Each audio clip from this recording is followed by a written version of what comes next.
बिस्मिल्लाहिर्रहमानिर्रहीम। Dear students, अस्सलाम वालेकुम। आज हम ऑपरेशंस एंड प्रोडक्शन मैनेजमेंट के तीसरे लेक्चर के साथ हाजिर हैं।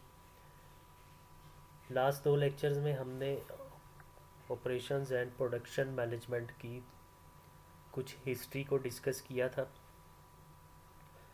और कुछ इम्पोर्टेंट टर्म्स हमने देखी थी। मैन्युफैक्चरिंग और सर्विसेज में डिफरेंस को समझा था और ऑपरेशंस और प्रोडक्शन की वर्ड्स जो हैं इनकी एसोसिएशन मैन्युफैक्चरिंग और सर्विस के साथ क्या है उसको हमने डिस्कस किया था।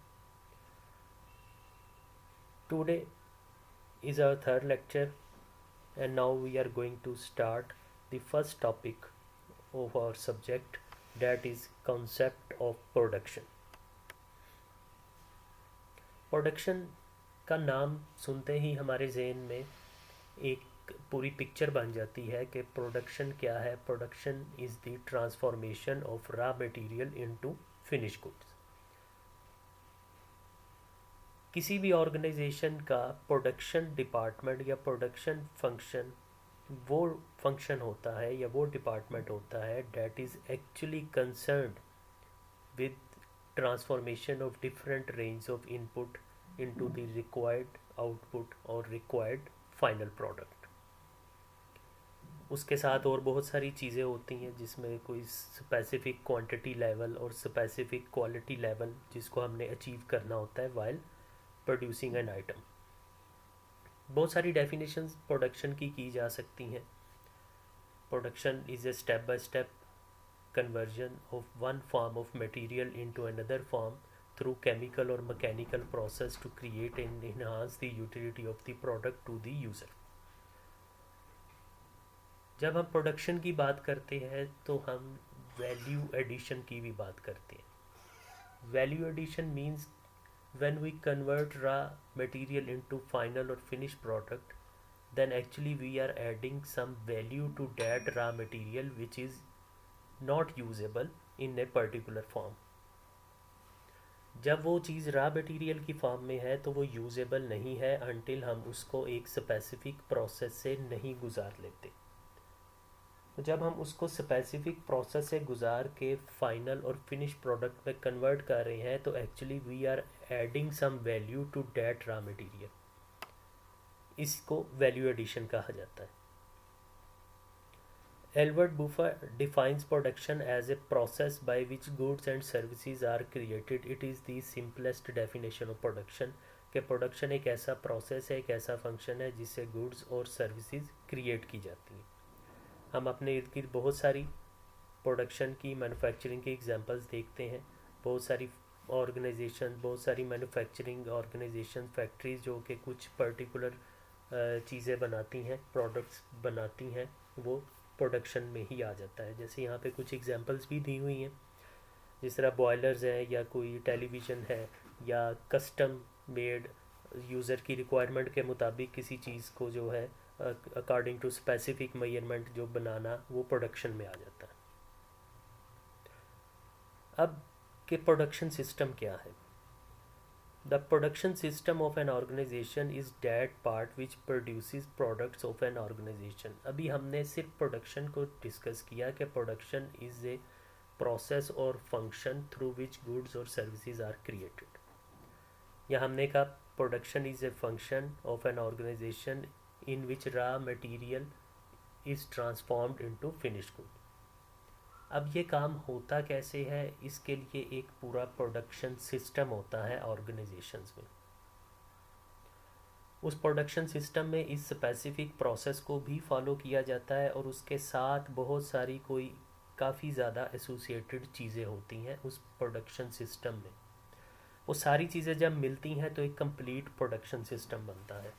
Production system is not only the specific process to convert raw material into finish goods, लेकिन बल्कि इसके साथ और बहुत सारी चीज़ें होती हैं जिसमें इनपुट में कुछ चीज़ें आ जाती हैं और इसके बाद उसको जब प्रोसेस से गुजारते हैं फिर उसके साथ जब वो फाइनल और फिनिश शेप में कन्वर्ट होता है। ये यहाँ पे एक डायग्राम है हमारे पास, अगर आप इस डायग्राम को गौर से देखें तो आपको पूरा प्रोडक्शन सिस्टम समझ में आ जाएगा। अब देखिए ऊपर हमने जो प्रोडक्शन की डेफिनेशन की थी उसमें हमने सिर्फ इस चीज़ को डिस्कस किया था, ट्रांसफॉर्मेशन प्रोसेस जो है वो प्रोडक्शन है। लेकिन अगर हम पूरे प्रोडक्शन सिस्टम को डिफ़ाइन करना चाहें तो ये पूरी डायग्राम उसको बड़ी अच्छी तरह एक्सप्लेन कर रही है कि पूरे प्रोडक्शन सिस्टम में सिर्फ ट्रांसफॉर्मेशन प्रोसेस नहीं होता बल्कि इनपुट्स होती हैं। इनपुट्स में man, material, machines, information, capital which is the most important input. इन चीज़ों को जब हम ट्रांसफॉर्मेशन प्रोसेस में इनपुट करते हैं उसके बाद हमें आउटपुट मिलती है, वो कोई प्रोडक्ट होती है या सर्विस होती है। और इस ट्रांसफॉर्मेशन के साथ इस पूरे प्रोडक्शन सिस्टम में जो कुछ अलाइड रिसोर्सेज होते हैं वो इन्वेंट्री, क्वालिटी और कॉस्ट विच आर कंटिन्यूस, जो कि कंटिन्यूस रिसोर्सेज होते हैं इस पूरे प्रोडक्शन सिस्टम में। ये तीन चीज़ें ऐसी हैं जो कि कंटिन्यूस होती हैं, इन्वेंट्री, क्वालिटी और कॉस्ट। तो ये पूरी डायग्राम हमें पूरा प्रोडक्शन सिस्टम बता रही है। किसी भी ऑर्गेनाइजेशन के जो एक अच्छा प्रोडक्शन सिस्टम है उसमें ये 4 करेक्टरिस्टिक्स होनी चाहिए। Production is an organised activity, so every production system has an objective. First and the most important कि हमारे पास ऑब्जेक्टिव होना चाहिए, गोल होना चाहिए कोई भी प्रोडक्शन सिस्टम का। जिस तरह आपने बेसिक मैनेजमेंट या बिजनेस मैनेजमेंट का सब्जेक्ट पढ़ा था लास्ट ईयर, तो उसमें आपने देखा था कि each and every organisation have a specific goal, और वो जितनी भी एफर्ट्स होती हैं वो सारी उस गोल को अचीव करने के लिए होती हैं। तो इसी तरह एक ऑर्गेनाइजेशन में जो डिफरेंट डिपार्टमेंट्स होते हैं उनके भी गोल होते हैं, उनके भी अपने ऑब्जेक्टिव्स होते हैं। तो सिमिलरली एक ऑपरेशन और प्रोडक्शन डिपार्टमेंट जो है या प्रोडक्शन सिस्टम जो है उसके भी कुछ स्पेसिफिक गोल और ऑब्जेक्टिव होने चाहिए। Second, the system transforms the various inputs to useful outputs. Third, it does not operate in isolation from the other organization system. जैसे शुरू में पहले लेक्चर में गालबन मैंने जिक्र किया था कि ये जो प्रोडक्शन सिस्टम होता है ये आइसोलेट नहीं होता, यानी ये तन्हा कुछ नहीं कर सकता, अकेला कुछ नहीं कर सकता। एक प्रोडक्शन सिस्टम जो है वो दूसरे डिपार्टमेंट्स जो होते हैं किसी ऑर्गेनाइजेशन के, दूसरे सिस्टम्स जो होते हैं उनके साथ मिल के काम करते हैं। जिस तरह मैंने आपको बताया था कि बहुत सारे डिपार्टमेंट्स होते हैं जिनके साथ मिल के काम करता है प्रोडक्शन सिस्टम, और सबसे इम्पॉर्टेंट जो डिपार्टमेंट्स हैं जिनके साथ ज़्यादा जो हमारा ज़्यादा पार्टनरशिप बनती है हमारी, being and part of production system, वो 2 डिपार्टमेंट्स मार्केटिंग और फाइनेंस डिपार्टमेंट्स होते हैं। Fourth and last characteristic of production system is there exists a feedback about activities which is essential to control and improve system performance.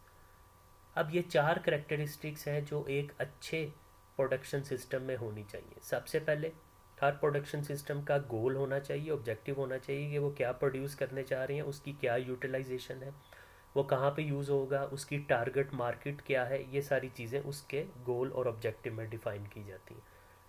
दूसरा कि वो raw facts and raw material को एक useful output में convert कर रहा हो production system. Third कि वो प्रोडक्शन सिस्टम अकेले कुछ नहीं करेगा बल्कि उसको दूसरे सिस्टम, दूसरे डिपार्टमेंट्स के साथ मिलकर काम करना पड़ेगा या काम करना चाहिए। और लास्ट करेक्टरिस्टिक जो अभी हमने डिस्कस की वो ये है कि एक प्रॉपर फीडबैक होना चाहिए। फीडबैक सिस्टम जो है प्रोडक्शन सिस्टम में पूरे में होना चाहिए, जिससे पता चल सके कि कौन कौन सी एक्टिविटीज़ किस लेवल पे जाके परफॉर्म की गई हैं, उसका प्रॉपर फीडबैक हो ताकि हम उसको टाइम टू टाइम इम्प्रूव कर सकें।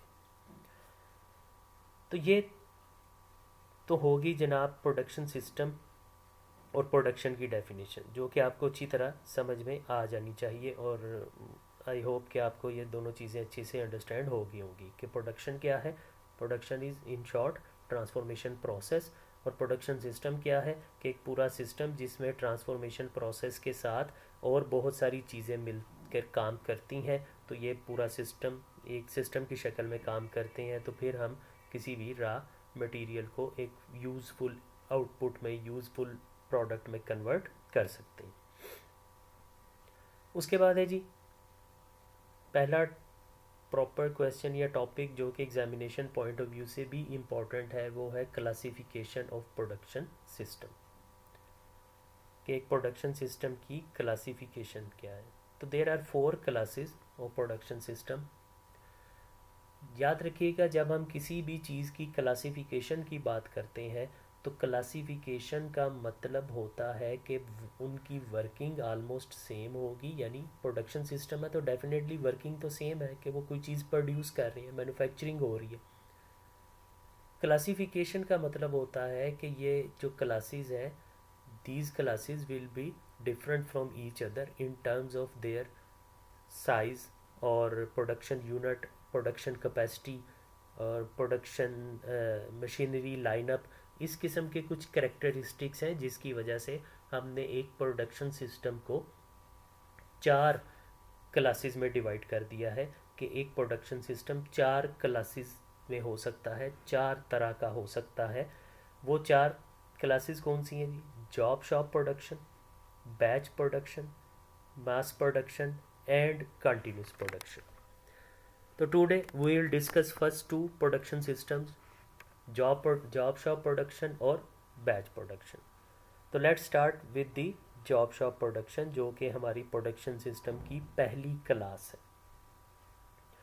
Job shop production is categorized by manufacturing of one or few quantity of products designed and produced as per the specification of customer with prefixed time and cost। यहाँ पर जो अभी मैंने आपके सामने line पढ़ी है, इसमें 3 चीज़ें बहुत इम्पॉर्टेंट हैं, 3 करेक्टरिस्टिक्स हैं कह लीजिए, जो जॉब शॉप की यहाँ पर इन 2 लाइंस में बयान की गई। उन तीनों को आपने अच्छी तरह से जहन में रख लेना है। पहली जॉब शॉप की जो करेक्टरिस्टिक है, जो जॉब शॉप की पहचान है, वो ये है कि जॉब शॉप प्रोडक्शन में जो मैन्युफैक्चरिंग होती है वो फ्यू क्वांटिटी ऑफ प्रोडक्ट्स में होती है। यानी उसमें जो क्वांटिटी है, ऑर्डर लेवल जो है वो बहुत कम होता है। 1 2 3 चीज़ें हमारे पास आ जाएंगी मैन्युफैक्चरिंग के लिए, प्रोडक्शन के लिए, बस ऑर्डर लेवल कम होता है। और जो चीज़ प्रोड्यूस की जाती है वो कस्टमर की स्पेसिफिकेशन के मुताबिक की जाती है with in pre fix time and cost. ठीक है, अब इसकी मैं आपको एक एग्जांपल देता हूँ, आपको इसका कॉन्सेप्ट क्लियर हो जाएगा। कि फॉर एग्जांपल हमारे पास जो है, हमारे इर्द गिर्द में हम कहीं देखते हैं तो एक कोई छोटी सी दुकान है, जो कि शॉपकीपर है जो फर्नीचर का काम करता है, छोटे लेवल पे फर्नीचर का काम कर रहे हैं। अब उसके पास जो कस्टमर आता है वो, फॉर एग्जांपल कस्टमर उसके पास आया और उसने उसको एक चेयर की पिक्चर दिखाई या एक चेयर दिखाई, और उसने कहा कि मुझे इस तरह की चेयर चाहिए, सेम साइज़ हो उसका, और ये मुझे 10 कुर्सियाँ चाहिए। अब वो शॉपकीपर जो है, वो जो मैन्युफैक्चरर है जो फर्नीचर का काम कर रहा है, उसने कहा जी ठीक है, आप 10 कुर्सियाँ सेम इसी तरह की बन जाएंगी। अब पहला इसमें क्या हुआ कि जो क्वांटिटी है वो बड़ी फ्यू है, लो वॉल्यूम है, यानी 100 या हज़ारों की तादाद में ऑर्डर नहीं आया, बल्कि ऑर्डर कितना आया, चंद 2 4 5 मैक्सिमम 10, ये मैंने मैक्सिमम लेवल बताया। उसके बाद वो कस्टमर जो है वो उससे पूछेगा शॉपकीपर से कि जी कितनी कॉस्ट आएगी, कितने की बनेगी ये एक चेयर। तो वो उसको कुछ एस्टिमेटेड कॉस्ट बताएगा कि ये एक चेयर जो आपकी, ये फॉर एग्जांपल 500 रुपये में बन जाएगी। फिर कस्टमर उससे पूछेगा कितनी देर में बनेगी, यानी कब तक बन जाएगी, मैं कब तक आके ले जाऊँ। तो ये क्या हो गया, prefixed time and prefixed cost according to specification of customer. ठीक है, अब इस एग्जांपल को जहन में रखना है, इसी एग्जांपल को लेके हमने दूसरी जो है क्लास उसको डिस्कस करना है। तो बहरहाल यहाँ पे अब 3 चीज़ें हैं हमारे पास जॉब शॉप प्रोडक्शन में, कि प्रोडक्शन ही हो रही है, मैन्युफैक्चरिंग ही हो रही है, लेकिन लो लेवल पे हो रही है, स्मॉल स्केल पे हो रही है। नंबर ऑफ़ आइटम्स जिनका ऑर्डर आया है वो बड़ी लिमिटेड होती हैं। और जो आइटम्स जिनका ऑर्डर आया होता है उसकी स्पेसिफिकेशन कस्टमर बताता है, कस्टमर की स्पेसिफिकेशन के मुताबिक बनाई जाती है। और उसकी जो कॉस्ट होती है और उस पर जितना टाइम लगेगा वो भी प्री फिक्स्ड होता है, बनाने से पहले ही हम उसको बता देते हैं, तय कर देते हैं कि इतनी देर में बनेगी और इतनी कॉस्ट आएगी इस पर। ठीक है। The distinguish feature of this low volume and high variety of products, इसका सबसे इम्पॉर्टेंट फीचर क्या है जॉब शॉप का, कि लो वॉल्यूम होता है और हाई वैरायटी होती है। यानी हर दफ़ा जो नया कस्टमर आएगा वो अपनी मर्ज़ी की नई चीज़ बनवा रहा है उससे। अगली दफ़ा कोई और कस्टमर आ गया, उसको चेयर ही चाहिए, लेकिन वो अपनी मर्ज़ी से चेयर बता रहा है कि मुझे इस डिज़ाइन की चेयर चाहिए। क्यों? क्योंकि वो जो प्रोडक्शन कर रहा है, मैन्युफैक्चरिंग कर रहा है, वो लो लेवल पे कर रहा है। उसने कोई अपनी प्रोडक्ट्स बनाकर कहीं डिस्प्ले नहीं की हुई, उसने कोई शोरूम टाइप चीज़ नहीं रखी हुई जहाँ पर उसकी प्रोडक्ट डिस्प्ले हो रही है और कस्टमर आए उसको देखे और कहे जी हाँ जी यही डिज़ाइन वाली दे दें जो उसके पास पहले से ही मौजूद हो। तो ये क्या हो रहा है कस्टमर के ऑर्डर की बेस पर वो प्रोडक्शन कर रहा है। इस वजह से जो वॉल्यूम होता है, ऑर्डर लेवल जो होता है वो तो बड़ा लिमिटेड होता है, लेकिन वैरायटी बहुत ज़्यादा होती है। हर दफ़ा वो कोई नई स्टाइल की चेयर बना रहा है, ज़रूरी भी नहीं हर दफ़ा वो चेयर बना रहा है। अगली दफ़ा उसको हो सकता है टेबल का ऑर्डर मिल जाए, उससे अगली दफ़ा उसको कोई लकड़ी की छोटी सी कबर्ड का, कोई अलमारी का ऑर्डर मिल जाए। तो ये है लो वॉल्यूम हाई वैरायटी। ठीक है जी। तो इसमें क्या होता है कि each job demands unique technological requirement, demand processing और machine in a certain sequence. अब ऐसी प्रोडक्शन में जो मशीनरी भी यूज़ हो रही होती है वो भी जनरल पर्पज़ मशीनरी होती है। वो कोई ख़ास किस्म की मशीनरी यूज़ नहीं कर सकता, क्योंकि उसको पता ही नहीं कि मुझे ये जो एक ऑर्डर मैं पूरा कर रहा हूँ, नेक्स्ट टाइम जब मुझे ऑर्डर मिलना है तो वो किस चीज़ का मिलना है या किस डिज़ाइन की चेयर का मिलना है, चेयर का मिलना भी है या किसी और चीज़ का मिलना है। तो इसलिए वो आम तौर पे जो जनरल पर्पज़ मशीनरी होती है वो ही रखता है, वो किसी स्पेसिफिक या स्पेशल पर्पज़ मशीनरी जो है उसको अफोर्ड ही नहीं कर सकता। तो ये है जी जॉब शॉप प्रोडक्शन। इसके कुछ करेक्टरिस्टिक्स आपने मेंशन कर देने हैं। ये करेक्टरिस्टिक्स वही हैं that we have discussed in the form of paragraph. तो देख लीजिए पॉइंट्स की शक्ल में क्या करेक्टरिस्टिक्स हैं। High variety of products and low volume, ठीक है। Use of general purpose machine and facilities, highly skilled operators who can take up each job as a challenge because of uniqueness. हाँ जी, ये भी एक बड़ा इंपॉर्टेंट करेक्टरिस्टिक है कि वहाँ पर एक या दो लोग ही हैं उस दुकान पे और वो बहुत ज़्यादा स्किल्ड हो जाते हैं because of different variety.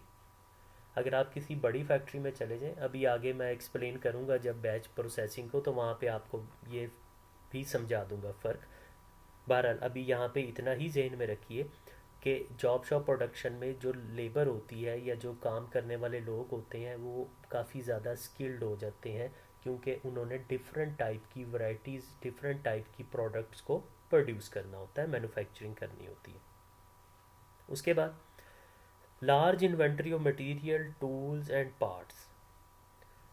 Inventory means stock in hand, के वो जो मटेरियल है उसके पास पड़ा हुआ है, वो इन्वेंट्री मोस्टली लार्ज इन्वेंट्री हो जाती है। लार्ज इन्वेंट्री मीन्स कि उसकी प्रोडक्शन तो इतनी नहीं होती क्योंकि वो लिमिटेड प्रोडक्शन है, वॉल्यूम लिमिटेड होता है, लेकिन उसके पास जो रॉ मटेरियल होता है वो सफिशेंट होता है। तो मोस्ट ऑफ द टाइम्स वो इन्वेंट्री लार्ज इन्वेंट्री हो जाती है।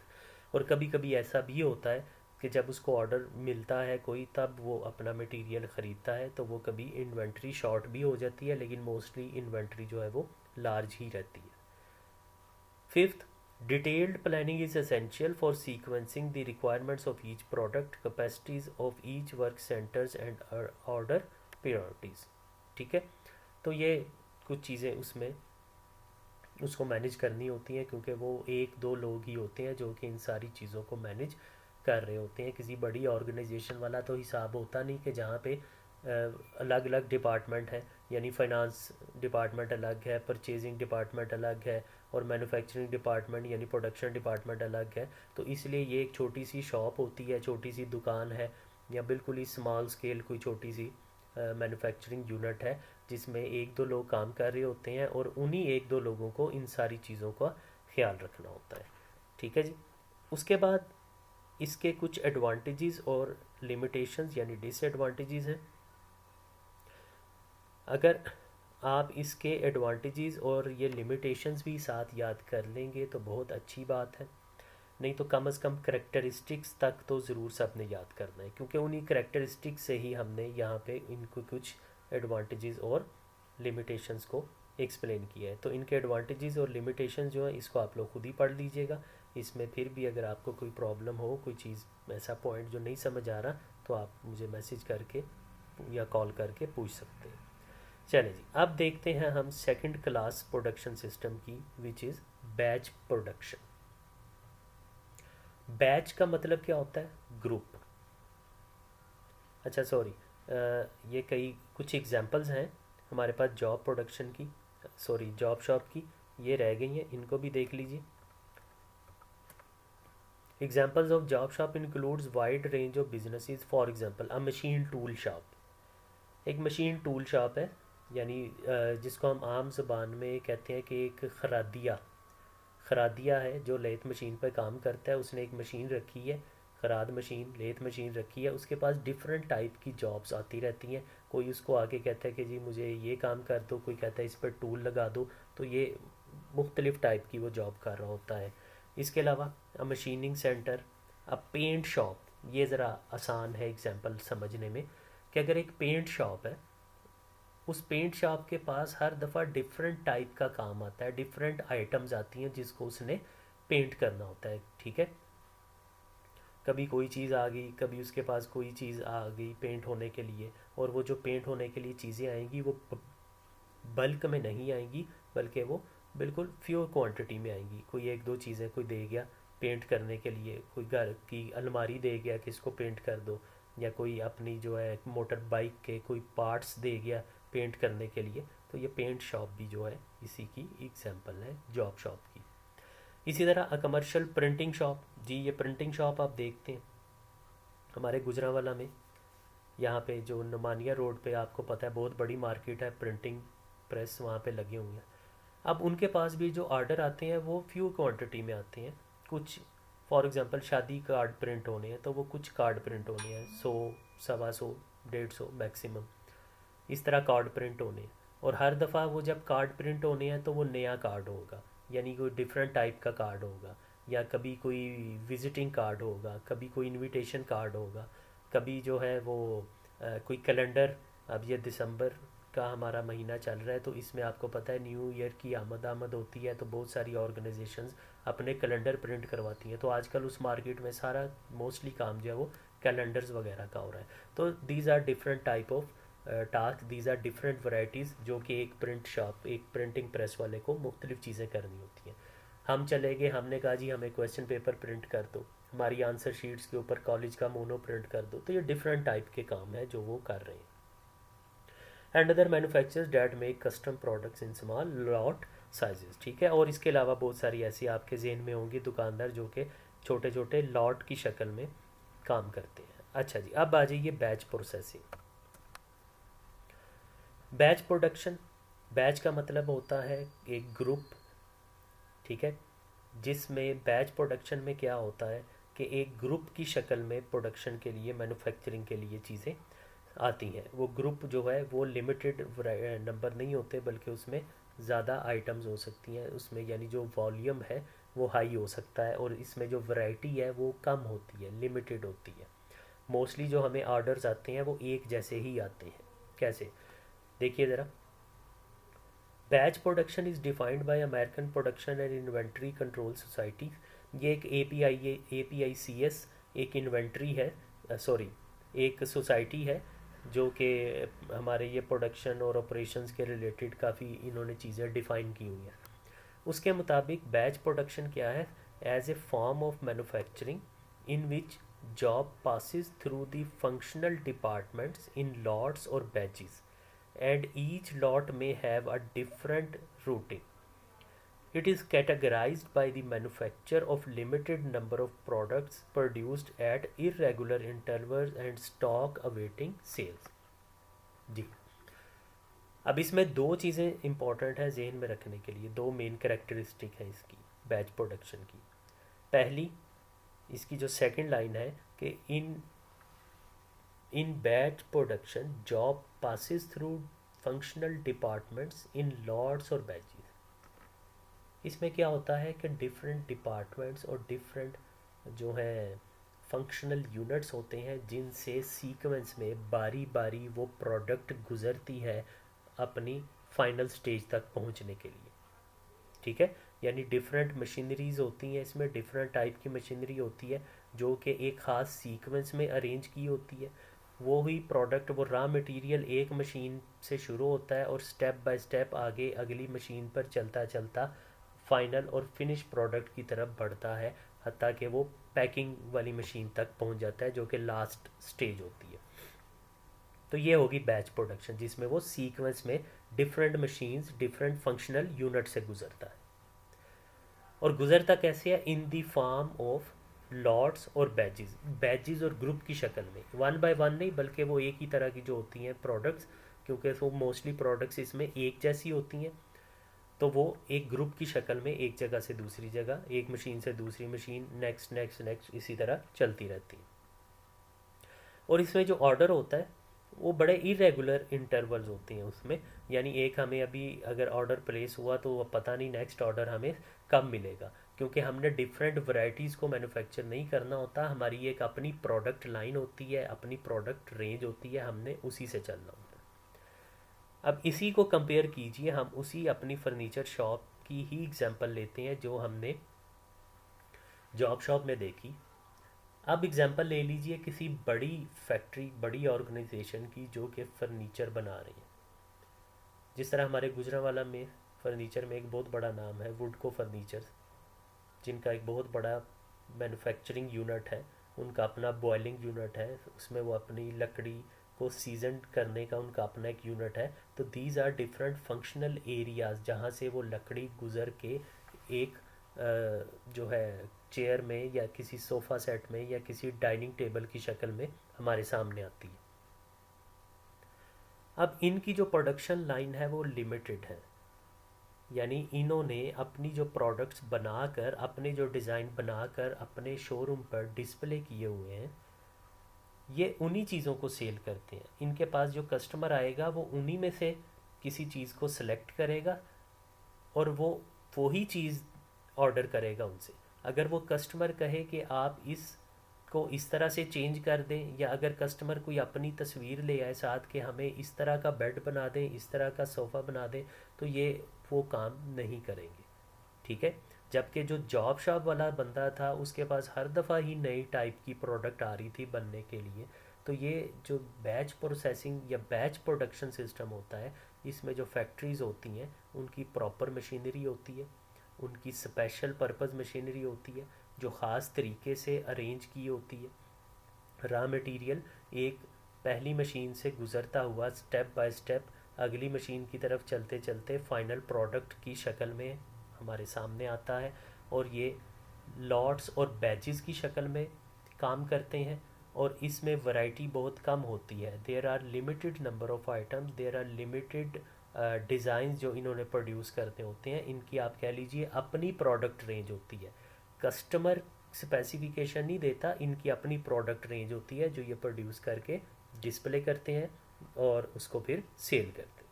ठीक है जी, चलें अब इसकी देखिए कुछ करेक्टरिस्टिक्स। जो अभी हमने सारी बातें डिस्कस की वही है पॉइंट्स की शक्ल में। देखिए